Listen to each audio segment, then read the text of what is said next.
하나님의 은혜와 사랑이 얼마나 크고 놀라운지 말로 다 표현할 수 없습니다. 그러나 그 하나님의 놀라우신 은혜와 사랑 가운데에서도 예수의 피로 우리를 구원하심이 가장 크고 놀라우신 은혜와 사랑인 줄로 믿습니다. 그 하나님의 놀라운 은혜와 사랑으로 오늘도 이 자리에 나와 예배하시는 여러분들에게 오늘 하나님께서 예배하신 그 크고 놀라우신 은혜와 사랑이 여러분들에게 임하기를 주님의 이름으로 축복합니다. 저희 가정에 얼마 전부터 변화가 있습니다. 한 4, 5년 정도 된 것 같은데요. 저희 집에 두 아들이 있는데 이 두 아들이 헬스를 시작했습니다.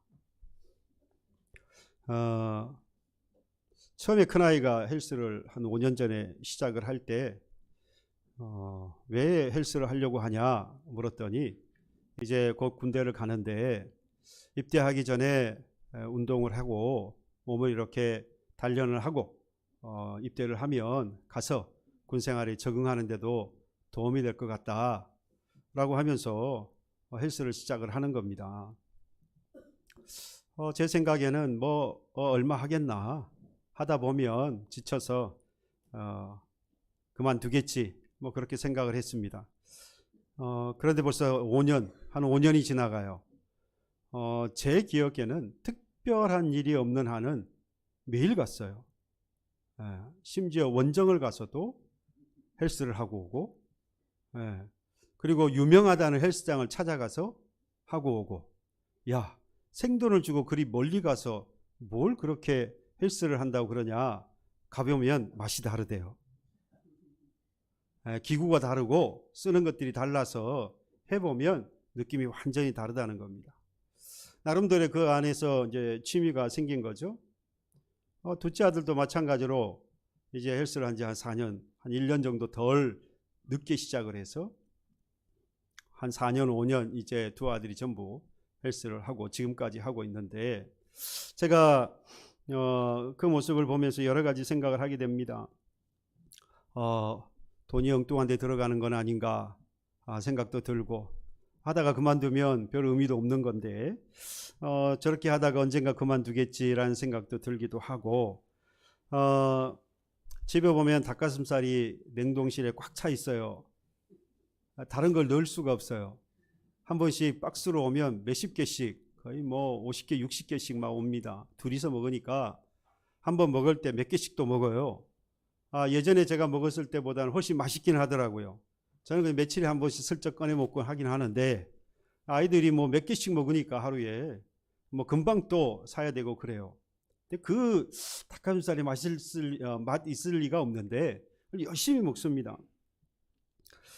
이야기를 들어보니까 지금 여러분들이 아마 예전에 헬스를 했던 거하고 차원이 달라요. 지금은 이 유튜브를 통해서 정보를 많이 얻다 보니까 몸을 키울 때 하는 식단, 그리고 근육을 만들 때 식단, 이게 또 차이가 있어요. 차이가 나요. 그리고 하루에 몇 끼를 먹어야 되느냐, 시간을 정해서 먹고요. 와, 정성이 대단합니다. 매 시간마다 정해놓은 시간에 다른 운동을 어떻게 하느냐에 따라서 식단도 바꿔가면서, 언제까지 할래? 그 힘든 일을 물었더니 그래도 바프는 찍어야 되지 않겠습니까? 그러는 거예요. 바디 프로필, 사진은 나올 정도, 누구에게 보여줄 수 있을 만큼 그런 사진을 찍을 수 있을 때까지는 해야 되지 않겠느냐 이야기를 합니다. 그리고 나서 뭐 앞으로도 계속할 생각이에요. 뭐 그렇게 이야기를 하는데, 말씀을 드린 대로 하다가 뭐 얼마 하다가 말겠지 싶었는데 지금까지 그 수고를 마다하지 않고 열심히 하고 있습니다. 제가 그 모습을 보면서 느낀 점이 있습니다. 이 아이들의 모습이 변하는 거예요. 어깨가 벌어지고 가슴이 튀어나오고, 삼두, 이두, 뭐 전완근, 다리의 근육, 뭐 이런 것들이 막 생겨나는 겁니다. 엉덩이가 불뚝 튀어나오고요, 허리가 잘록해지고요. 보면서 야, 몸이 저렇게 신기하게 변하는구나.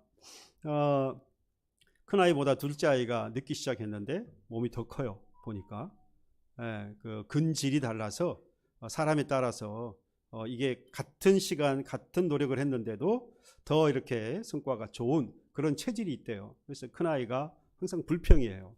내가 더 오래 했고 더 열심히 하는데 체질이, 저 아이는, 동생은 훨씬 좋아서 큰 노력 없이 자기보다 노력을 덜 했는데 몸이 더 좋다는 거예요. 이런 이야기하면 우리 유광아 집사님이 비웃을 것 같긴 한데, 제가 아는 유광아 집사님은 지금 평생 지금까지 계속해서 헬스를 해오시고 몸도 그렇게 관리를 하시는 걸로 제가 압니다만, 제가 이 아이들의 말씀을 드린 대로 보면서, 이 아이들이 하는 것을 보면서 느낀 것은 나도 헬스를 해야 되겠다 가 아닙니다. 내가 저런 수고를 또 왜 하냐, 나는 못할 것 같다. 이 아이들을 보면서 이 아이들의 몸이 왜 변할까? 그전엔 그렇지 않았는데 이 몸들이 왜 이렇게 변해갈까?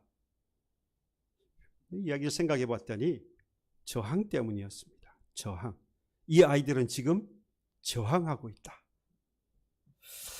헬스뿐만 아니라 모든 운동이 그렇습니다. 저항을 이기면서 발달을 하고 성장을 하게 되어 있습니다. 여러분, 몸은 기본적으로 뭘 추구하죠? 편안하려고 하죠. 자극을 줘서 자꾸 움직이게 하지 않습니다. 오히려 자극을 멀리하고 자꾸 편안하려고 합니다. 그래서 서 있는 것보다는 앉아 있고 싶고, 앉아 있는 것보다는 누워 있고 싶죠. 달리는 것보다는 걷고 싶고, 걷는 것보다는 가만히 있고 싶죠. 지금 말하는 이 모든 것들은 서 있는 것보다 앉는 것보다 눕는 것은 뭐 때문에 자꾸 그럴까요? 중력 때문이죠. 중력은 끊임없이 우리를 뭐합니까? 잡아당긴단 말이죠. 잡아당길 때에 눕는 것이 모든 걸 다 중력에게 맡겨버리는 겁니다. 편해요. 근데 앉기 시작하면, 앉은 자세를 취하면 이제부터 중력에 거부를 하기 시작하는 겁니다. 서게 되면 가장 이 중력에 대해서 저항을 하는 자세가 되는 겁니다. 그렇다 그러면 여러분, 가장 불편한 자세가 뭘 것 같아요? 엄지발가락으로 서는 겁니다. 발레 하시는 분들 보니까 발가락으로 서고, 그것도 더 이제 숙련이 되면 엄지발가락으로 양쪽으로 탁 서더라고요. 물론 이게 그냥 하루아침에 되는 건 아닙니다. 그 과정이 있었겠지요. 끊임없이 노력해서 결국에는 이 엄지발가락 두 개로 탁 서게 되어지는데, 이 모든 일들이 어디에서 일어난 겁니까? 끊임없이 뭐 했다는 거죠? 저항을 한 거예요. 저항을. 그것이 끊임없이 나를 중력이 잡아당기고 있는데 이걸 이겨내는 겁니다. 계속해서 그 자극을 이겨내니까 자꾸 뭐가 생깁니까? 변화가 일어나더라라는 겁니다. 그 변화를 보면서 제가 이런 생각을 합니다. 과연 신앙은 어떨까? 신앙은 다를까?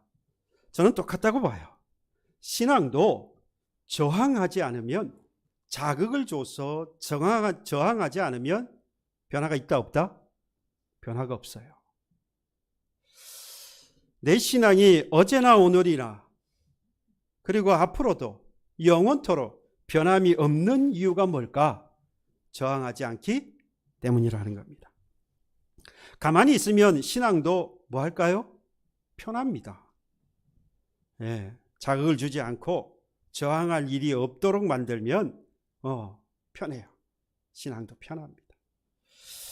뭔가 하려고 하면 자꾸 저항을 받게 되어 있습니다. 가장 먼저 육체적인 저항을 받아요. 안 하던 신앙생활을 결단을 하고 그 신앙생활을 하려고 하면 가장 먼저 육체적으로 문제가 돼요. 왜? 안 하던 걸 하려고 하니까.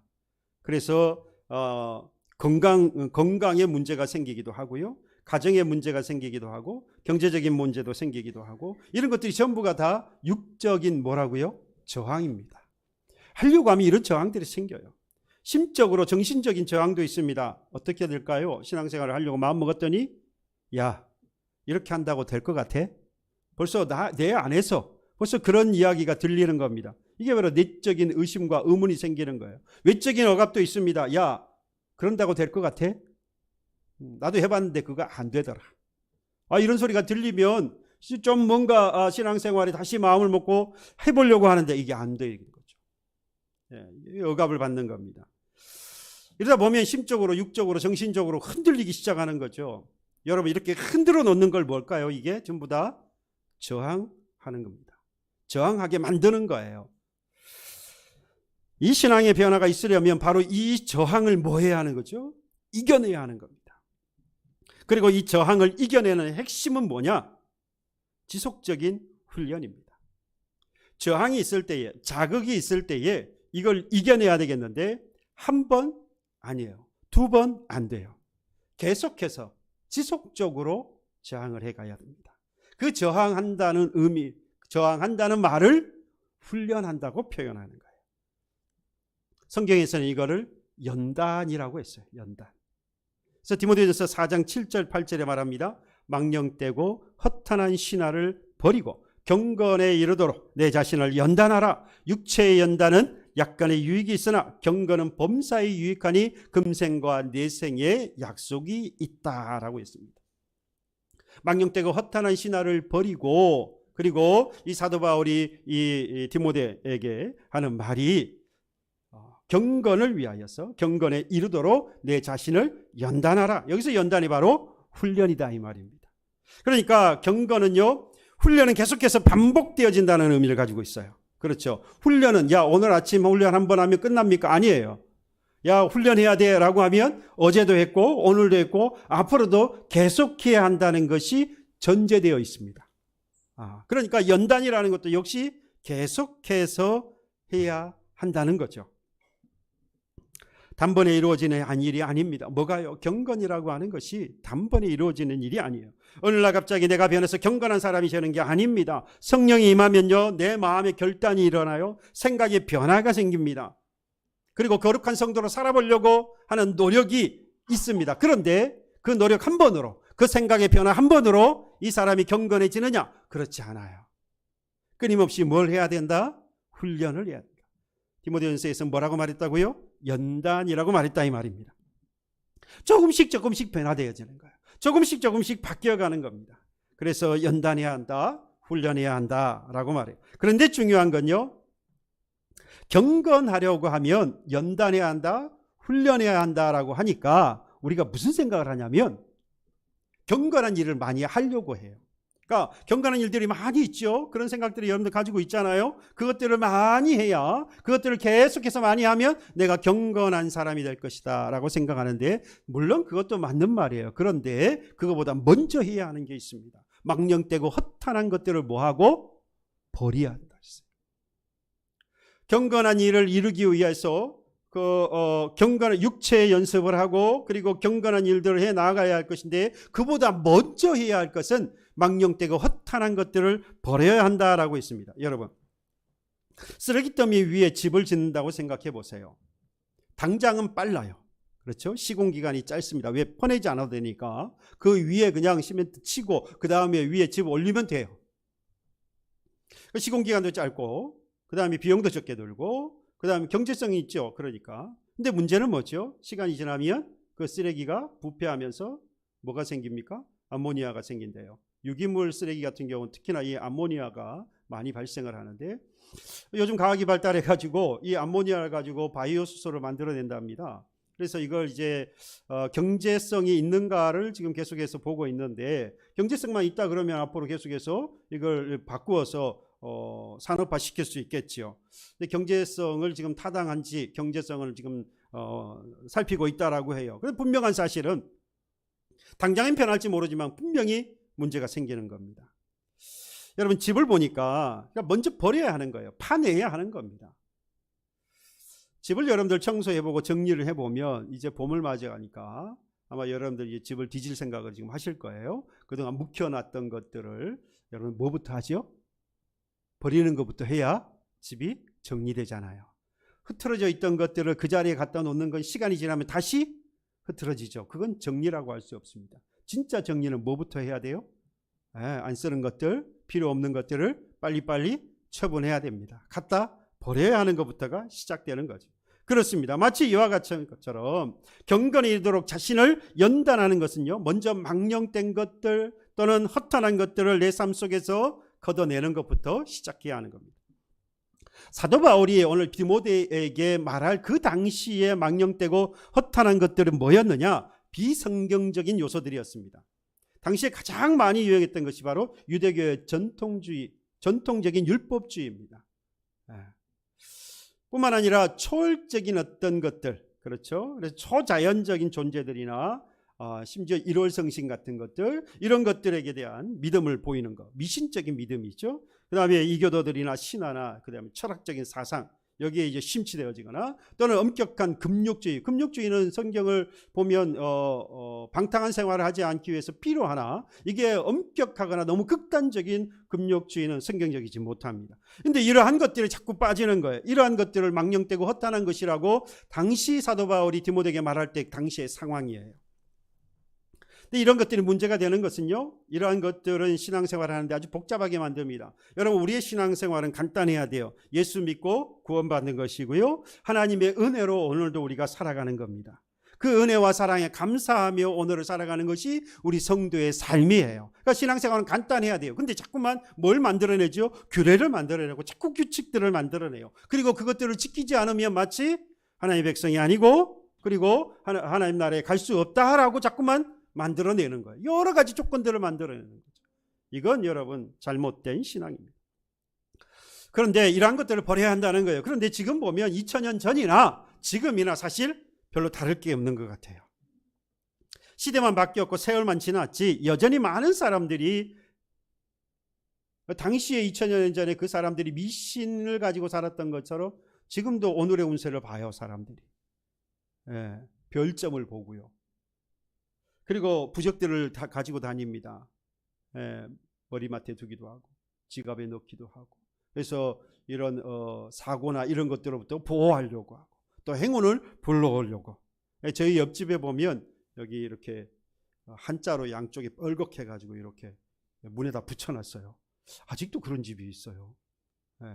그 철문에다가 이렇게 봤는데 모르겠어요 무슨 말인지. 부적이에요, 부적. 악한 기운들이 못 들어오게 하고 복이 들어와라, 뭐 이런 거죠. 여러분, 이러한 신념들은요, 잘못되면 하나님에 대한 신뢰, 하나님을 섬기는 일에 있어서 방해가 되어집니다. 요즘은 사실 과거보다 더 많은 부분에 있어서 사실 이런 일들이 벌어지고 있습니다. 우리가 버려야 할 것들, 악한 것들이 너무 많아졌어요.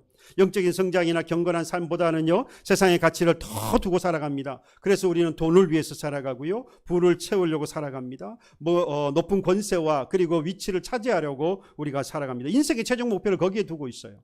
그러다 보니까 영적인 성장이나 경건한 삶은 그 이유로 밀려나게 되어지는 것이죠. 이뿐만 아니라 정치적인 이념이라든지 사회적인 통념, 이러한 것들이 심취해 살아갑니다. 그러니까 정치적인 이야기만 나오면 서로 혈안이 되어 있어요. 이 말은요, 바꿔 말하면 성경의 이치나 성경의 이념이나 성경이 말하고 있는 것보다는 내가 가지고 있는 정치적인 이념, 사회적인 문화 통념, 이러한 것에 더 빠져 있다라는 이야기입니다. 과학의 기술의 발달로 인해서 과학을 맹신하고 의술을 맹신합니다. 그러다 보니까 과학적으로 입증이 안 되는 것들은 존재하지 않는다. 영적인 진리를 무시하고요, 하나님 말씀을 무시하게 되는 겁니다. 이러한 태도는 결국 하나님의 존재 또는 하나님께서 일하시는 것 자체를 부정하는 것이 되죠. 그래서 이러한 것들 역시 오늘날 저와 여러분들이 버려야 할 이러한 망령되고 허탄한 것들이다라는 겁니다. 바로 이러한 것들을 먼저 버려야 한다는 거예요. 경건한 일들을 더 먼저 많이 하려고 하는 것이 아니라 우리 안에 있는 이런 것들부터 먼저 청산을 해야 한다는 겁니다.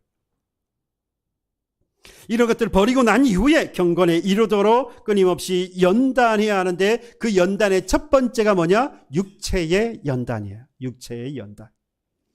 육체의 연단은 약간의 유익이 있으나 경건은 범사에 유익하니 금생과 내생의 약속이 있다. 여러분, 우리는 경건과 육체의 연단을요, 무관한 것으로나 또는 서로 다르다라고 생각을 하는데요, 사실 그렇지 않습니다. 육체의 연단은 약간의 유익이 있다고 하니까 이걸 아주 무시하거나 그렇게 생각을 하는데, 그렇지 않아요. 육체의 연단은 여러분 먼저 질문해 볼까요? 필요합니까? 필요 없습니까? 육체의 연단 싫으니까 지금 아무 대답 안 하시는 거예요. 그 말은 필요하다는 거예요. 그죠? 육체의 연단은 필요합니다. 경건은요, 금생과 내생의 복인 하나님의 나라와 약속이 있는데, 반면에서 육체의 연단이라고 하는 건 사실 육체에 국한되어져 있을 뿐이에요. 그런데 약간의 유익이라고 하니까 이것이 육체와 이 정신에 국한되었다라고 하는 뜻을 오해해가지고 필요 없는 게 아니냐. 반면에 경건은 범사에 유익하다고 하니까 육체와 정신, 영혼에 있어서 그리고 영적인 삶에 있어서 유익하니까 이것이 필요하다고만 생각을 한다는 거죠. 그렇지 않습니다. 여러분, 금생에 유익하다라고 하는 건요, 좀 더 깊이 생각해 보면 정신과 감정이 여러분 건강하고요, 인간의 관계가 유지되어지고 원만하게 유지되어지고 윤리도덕적인 면에 있어서도 본이 되어서 신뢰와 존경을 받는 것을 말합니다. 그러니까 이 경건하기 위해서 힘을 다했을 때에 우리가 내생, 금생, 이 땅에서의 유익함이 있는데, 그 경건할 때에 이 땅에서의 우리 유익함이 전부 우리 가운데 일어나는 관계에 있어서 원만해지고 우리의 감정과 그리고 우리의 정신이 건강해지고 윤리도덕적인 면에 있어서도 사람들에게 신뢰와 존경을 받는다라는 겁니다. 내생에 있어서, 경건함으로 내생에 있어서의 유익은 앞서 말씀을 드린 영원한 하나님의 나라와 그리고 영원한 생명을 가진 그러한 삶이 약속되어져 있습니다.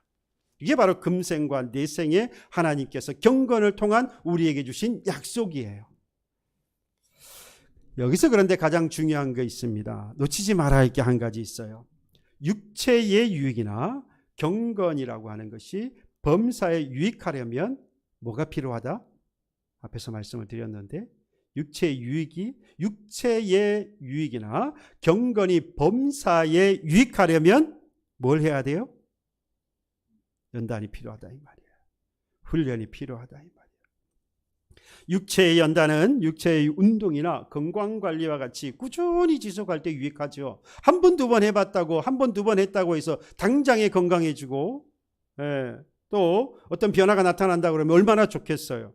그러나 결국 변화가 있는 신앙은요, 저항이 있을 때 저항을 이기고, 그리고 이길 때 생겨나는 것이고요. 이 저항에는 무엇이 있느냐? 바로 이 육체의 연단과 경건의 연단이 있고요. 이 연단을 어떻게 할 때에 신앙의 변화가 비로소 일어나는 겁니까? 꾸준히 지속할 때예요. 여러분, 이 내용을 사도 바울이 오늘 이 본문에서 이야기를 하고 있어요. 똑같은 내용을 오늘 본문에서 사도 바울이 이렇게 이야기합니다. 믿음의 역사, 사랑의 수고, 그리고 소망의 인내라고 표현을 했어요. 여러분, 사도 바울이요, 세운 이 데살로니가 이 교회에 이 디모데를 통해서 소식을 전해 듣게 되어지는데 안 좋은 소식들을 많이 들었어요.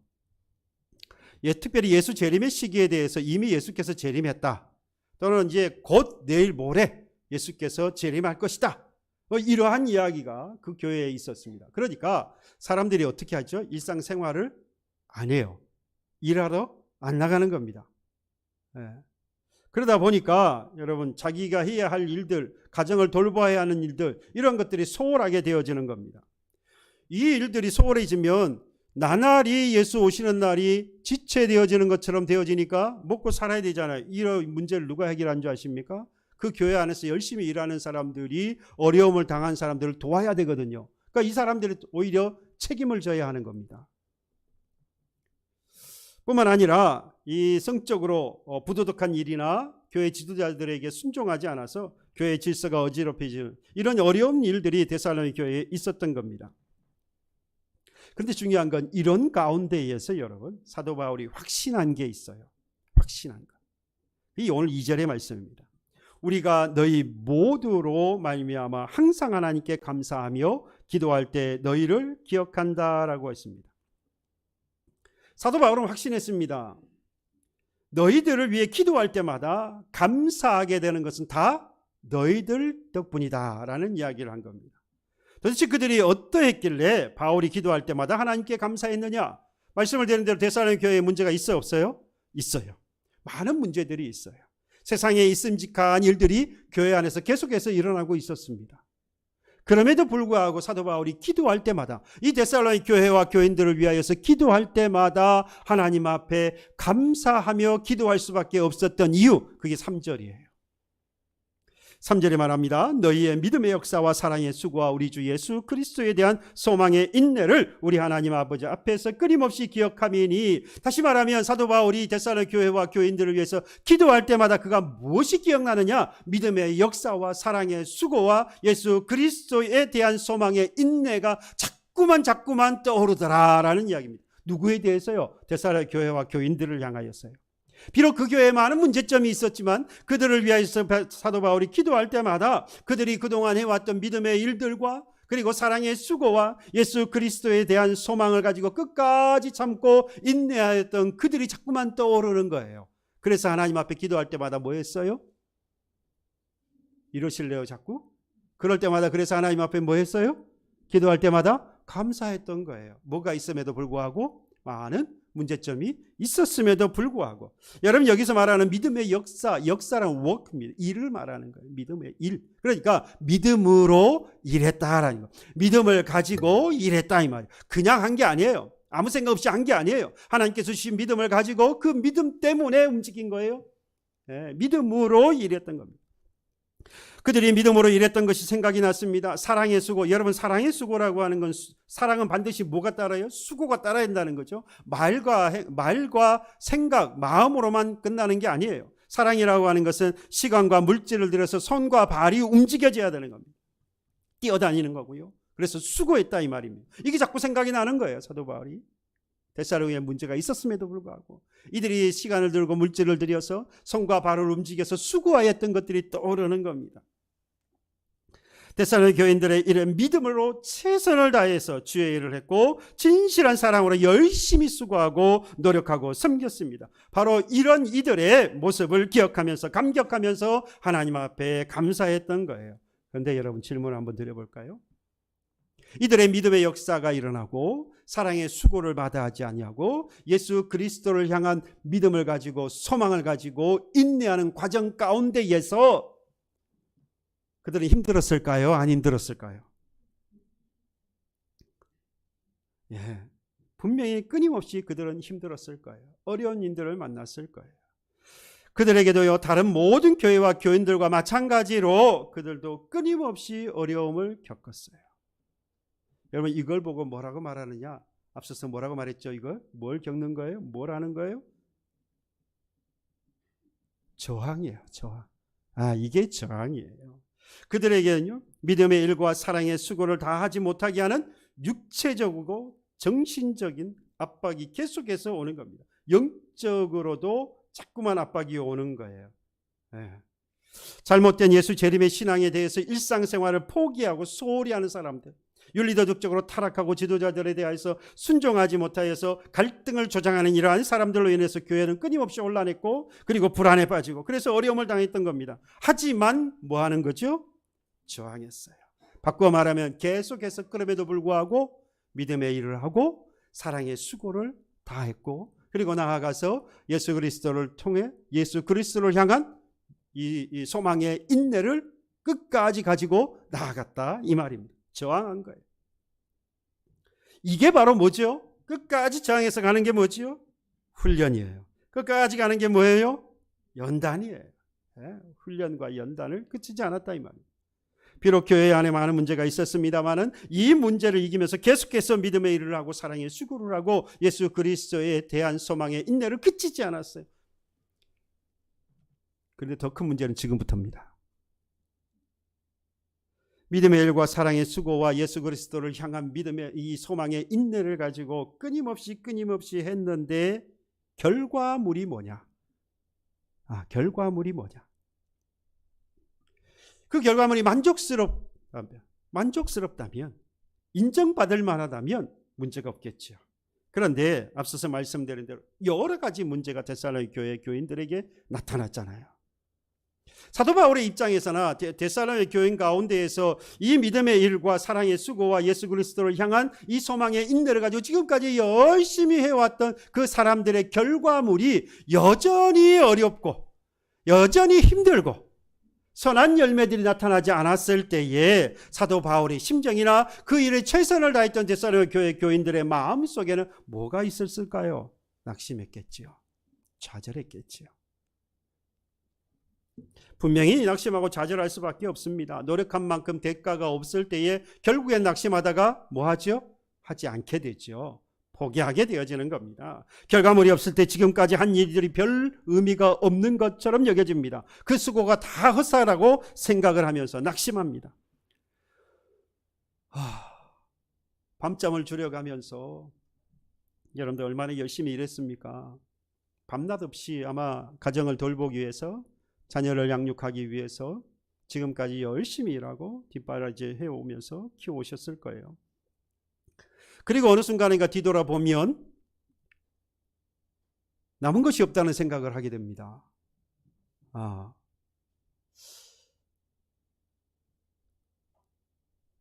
나의 약해진 몸이나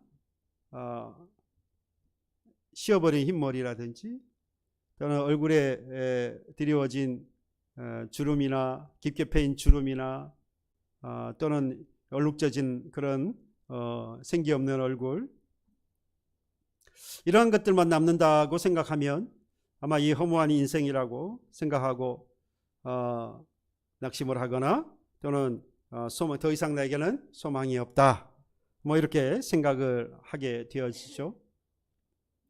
이건 뭐 어떤 특정한 사람에게만 있는 게 아닙니다. 시간이 지나면 누구나가 다 한 번쯤 생각할 수 있는 일이죠. 그런데 이것이 문제가 되는 것은요, 두 가지입니다. 크게.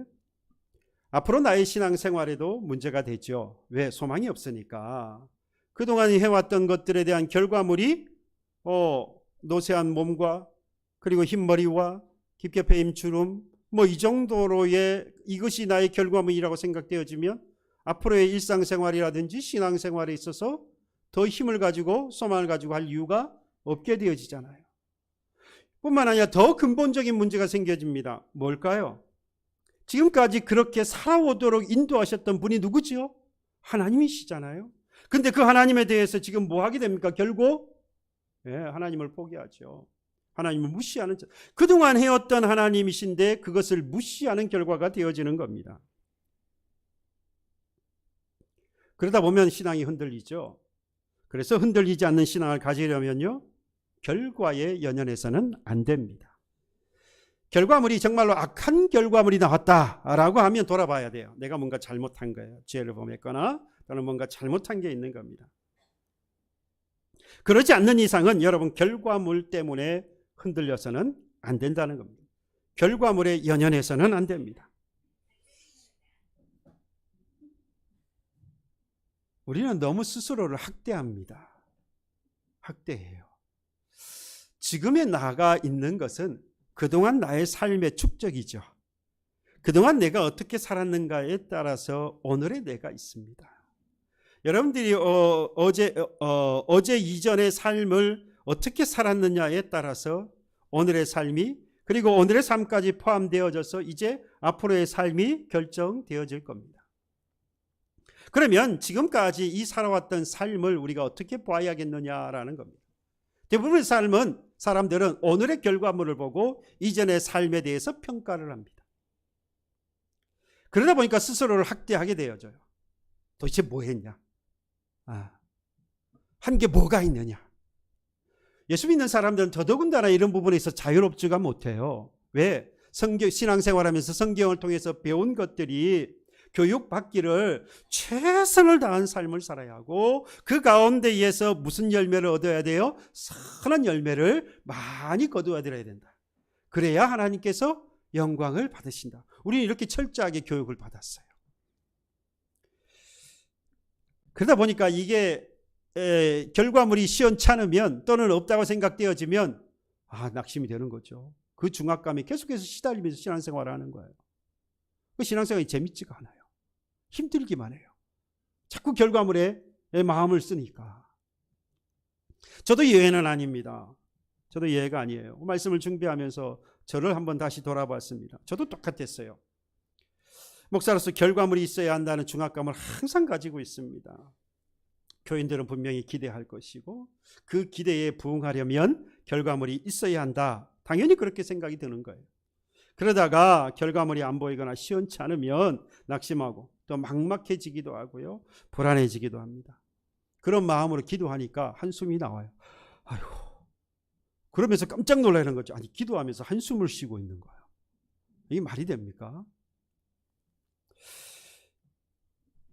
그런데 더 힘든 게 있어요. 여기서 끝이 아니에요. 이거보다 더 힘든 게 있습니다. 뭘까요? 다른 사람과 비교해 봤을 때예요. 나도 수고하지 않은 게 아니에요. 나도 믿음으로 일했고요, 나도 사랑으로 열심으로 수고했어요. 예수 그리스도에 대한 소망을 가지고 인내하며 오늘에까지 왔어요. 그런데 저 사람을 보니까 저 사람의 결과물은 너무 많고 너무 좋아요. 그런데 상대적으로 나는 아무것도 없는 것 같아요. 있는 것도 시원찮아 보여요. 실제로 대화를 나누다 보면 그 교회는 부흥한다고 이야기해요. 새로 나온 사람들이 교회에 잘 정착을 하고 교회 분위기가 화목하고 예배 드릴 때마다 기쁨과 감격이 있고 기도할 때마다 불같은 역사가 나타나고 찬송의 은혜와 그리고 활력이 넘친다. 그 말을 들으면 비교하게 되잖아요. 저의 신앙과 우리의 교회를 서로 비교하게 되어지는 겁니다. 그럼 낙심이 되어지기도 하고 의기소침해지기도 하고, 이거 해도 이렇게 해도 별 변화가 없구나, 포기하고 싶어지는 마음도 생기는 겁니다. 그러면 결론이 뭐냐? 신앙이 흔들리더라는 거예요. 목회도 흔들리고요, 여러분들의 신앙생활도 여러분들의 가정생활도 흔들리게 됩니다. 그래서 신앙이 흔들리지 않으려면 뭐에 연연하지 말라? 결과물에 연연해서는 안 된다는 겁니다. 그럼 여기서 또 질문이 나와요. 그 결과물에 연연하지 않으려면 어떻게 해야 되냐 이거죠. 제가 그냥 결과물에 연연하지 마십시오 라고만 했다면 이건 무책임해요. 결과물에 어떻게 우리가 연연하지 않을 수 있을까? 결과물에 연연하지 말아야 우리가 뭐 하지 않아요? 우리의 신앙이 흔들리지 않을 것인데, 그러려면 여러분, 우리의 자존감을 높여야 합니다. 뭘 높여야 한다고요? 자존감을 높여야 해요. 여기서 자존감이라고 하는 건요, 결과물에 연연하지 않을 뿐만 아니라 더욱더 적극적으로 나를 아끼고 나를 스스로 위로하는 것. 뭐라고요? 나를 아끼고 나를 위로하는 것. 스스로. 왜 제가 스스로 아끼고 스스로 위로하라고, 그리고 안아줄 필요가 있어요? 왜 이렇게 말하느냐? 시간이 지날수록, 나이가 먹을수록 나를 위로해주고 나를 아껴주고 나를 안아주는 사람이 없어져요. 어렸을 때는 부모가, 선생님이, 주위에 있는 사람들이 나를 위로하고요, 아껴주고요, 안아줍니다. 그런데 나이가 들면 들수록, 바꿔 말하면 신앙생활을 오래 하면 할수록 누군가가 나를 위로해주거나 아껴주거나 안아주는 사람이 없어요. 목사가 되고 봤더니 아껴주는 사람이 없어요. 위로해주는 사람이 없어요. 안아주는 사람이 없어요. 쟤는 목사니까. 장로님들, 권사님들 신앙생활을 오래 하니까 다른 사람들이 와서 신앙 상담을 해요. 내가 이런 힘든 게 있습니다. 내가 이런 아픈 게 있습니다. 이런 기도를 해 주십시오. 그런데 그 권사님도 그 장로님도 속이 썩어나가. 죽겠어. 나를 위로해주고 나를 안아주고 나를 아껴주는 사람이 없어요. 그전에는 아내가 남편이 나를 사랑한다 그러고 위로해주고 감싸주는데, 시간이 지나면 지날수록 대면대면해지는 거예요. 소 닭 보듯이 그냥 훅 쳐다보고 지나가요. 내 마음은 몰라줘요. 그 사람도 내 마음 몰라주고 나도 그 사람 마음 모르겠어요. 그래서 여러분, 우리는 우리 스스로를 위로할 줄 알아야 되고, 우리 스스로를 아껴야 되고, 우리 스스로를 안아줄 필요가 있습니다. 어떻게 해요? 야, 이만큼 했잖아. 그래도 여기까지 왔잖아. 믿음의 일을 했던 것들, 사랑으로 수고했던 것들, 소망을 가지고 인내하였던 그 모든 것들, 여러분, 이 모든 것들이 결과물이 없다라고 할지라도 그 모든 일들은 결과물과 상관없이 가치 있는 일이었고, 그 모든 일은 하나님이 인정하고 계시고, 그 모든 일을 하나님이 도우셔서 이만큼 했던 것이고 여기까지 왔던 것입니다. 그러니 뭘 가져요? 자존감을 가져요. 여러분들 가정을 위해서, 여러분들의 자녀를 위해서, 여러분들의 부모님을 위해서, 교회와 교회의 일들을 위하여서 얼마나 열심히 노력했습니까? 최선을 다해서 살았잖아요. 믿음을 가지고 그 일들을 이루기 위해서 해오셨고, 진실한 사랑의 마음을 가지고 수고하셨어요. 심지어 오시지 않은 그 예수께서 약속하셔서 오실 것이라고 하는 믿음의 소망을 가지고 지금까지 인내하며 살아왔잖아요. 거기에 대한 결과물이 없다라고 해서 포기해야 되겠습니까? 여러분, 결과물과 상관없이 하나님은 분명히 여기까지 인도하셨어요. 여기까지 도우셨어요. 그리고 내가 했던 그 모든 과정들을 하나님은 보셨고, 그리고 지금도 인정해 주고 계십니다. 그러니 그 과정을 뭐 하지 마세요? 무시하지 마세요. 그게 무시할 때 내 신앙이 포기되어지고, 무시할 때 하나님을 무시하는 것이 되어집니다. 하나님은 인정해 주시는데, 하나님은 그 과정을 지켜주셨는데, 그리고 오늘까지 인정해 주셨는데, 여러분, 나를 좀 안아주세요.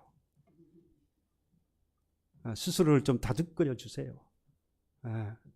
그래서 뭐 하지? 우리가 이렇게 남이 안 안아주니까 내가 나를 자꾸 안잖아요. 자꾸 안아줘야 돼. 이게 이 의미가 있대요, 실제로. 나를 보호하고요, 나를 위로하는 거죠. 자존감이 무너지면요, 그동안에 해왔던 믿음의 역사, 그리고 사랑의 수고, 그리고 앞으로 소망의 인내라고 하는 것까지 이제 한순간에 다 무너져버리고 결국 신앙도 흔들리게 되는 겁니다. 가만히 있는 것이 여러분 흔들리지 않는 신앙이 아닙니다. 여러분, 가만히 있으면 물론 흔드는 저항이 없기 때문에 그건 흔들리지 않겠지요. 그런데 그게 흔들리지 않는 신앙을 갖는 게 아니에요. 가만히 있으려는 신앙에 계속해서 뭘 줍니까? 자극을 주는 거예요. 저항을 하는 거예요. 자극을 받아서 그 자극에 대해서 저항을 하는 겁니다. 변화를 주라 이 말이에요. 스스로 변화를 주고 그 변화에 대해서 저항하는 겁니다.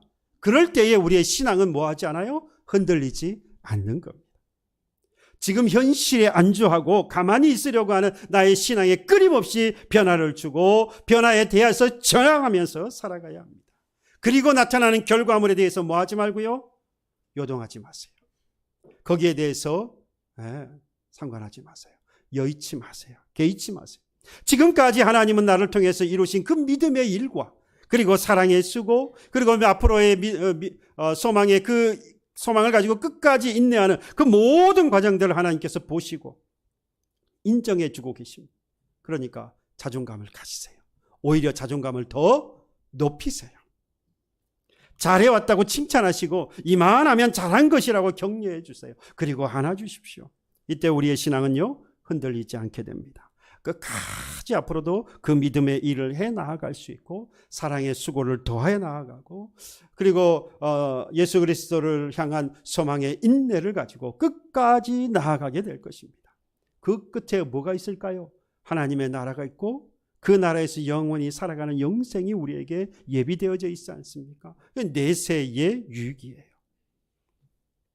저와 여러분들 더 이상 흔들리는 신앙 아니라 오늘 내가 안주하려고 하는 그곳에서 스스로에게 자극 주시고 그 자극에 대해서 저항하시고 뿐만 아니라 끊임없이 나 스스로를 뭐하고요? 위로하고 격려하고 지금까지 이루어진 모든 일들에 대하여서 결과물이 없다라고 할지라도 스스로 위로하고 격려하고 아껴주고 그래서 자존감을 높여서 오늘도 흔들리지 않는 신앙 가지고 하나님 앞에 담대하게 설 수 있는 저와 여러분이 되기를 주님의 이름으로 축복합니다.